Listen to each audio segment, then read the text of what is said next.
నా పేరు Roopakala sir. Gannavaram division Penamaluru పిఎస్లో ఉమెన్ హోమ్ గార్డుగా 4 సంవత్సరాల నుంచి పనిచేస్తున్నాను సార్. నా భర్త చనిపోతే నాకు ఈ ఉద్యోగం ఇచ్చారు సార్. అప్పటి నుంచి నేను ఇక్కడే చేస్తున్నాను.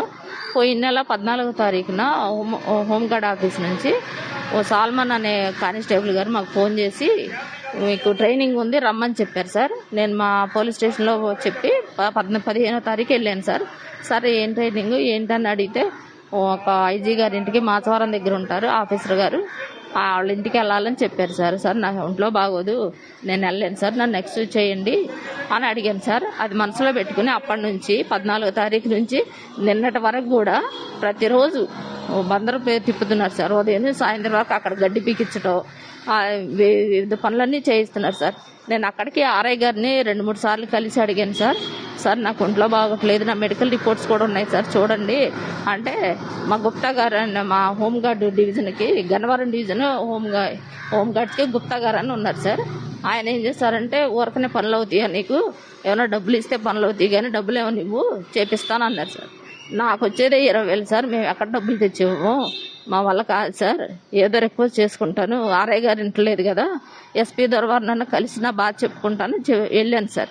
వెళ్తే ఆయన కూడా మీరు ఇళ్లలోనే పనిచేయాలి, సి కేటగిరీ వాళ్ళందరూ ఇళ్లలోనే పనిచేయడానికి తప్పితే స్టేషన్లో వర్క్ చేయడానికి పనికిరారు అని తెగేసి చెప్పారు సార్. అది కాదు సార్, మాకు ఆ రోజు మా క్వాలిఫికేషన్ చూసి మమ్మల్ని స్టేషన్కి అలాట్ చేశారు.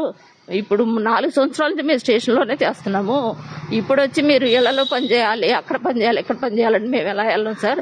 అదంతా కాదు, నాకు హెల్త్ బాగాలేదు సార్, నన్ను ఎక్స్క్యూజ్ చేయండి అని అడిగితే ఎక్స్ట్రాలు మాట్లాడితే ఉద్యోగంలో పీకి పడదొబ్బుతుంది వార్నింగ్ ఇచ్చి నన్ను పంపించేశారు సార్. అప్పటి నుంచి కొంచెం నాకు ఒంట్లో బాగా వెళ్ళలేకపోయింది సార్.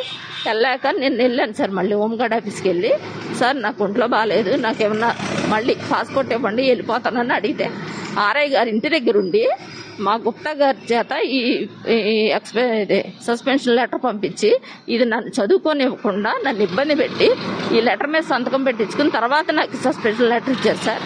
అలా నేను చదువుకున్న తర్వాత సార్ ఏంటిది, నేను 14వ తారీఖు నుంచి వస్తే 25వ తారీఖు నుంచి నేను ట్రైనింగ్కి రాలేదని చెప్తున్నారు, 1వ తారీఖు కూడా నేను ఉద్యోగంలో ఉన్నాను అక్కడ, మీరు అలా ఎలా చెప్తారంటే అదంతా మాకు తెలియదు, నువ్వు వాళ్ళు చెప్పింది నేను చేశా అంతే, నువ్వేమన్నా చేసుకొని ఇష్టం వచ్చింది చేసుకోపో అని నన్ను బయటికి పంపించేశారు సార్.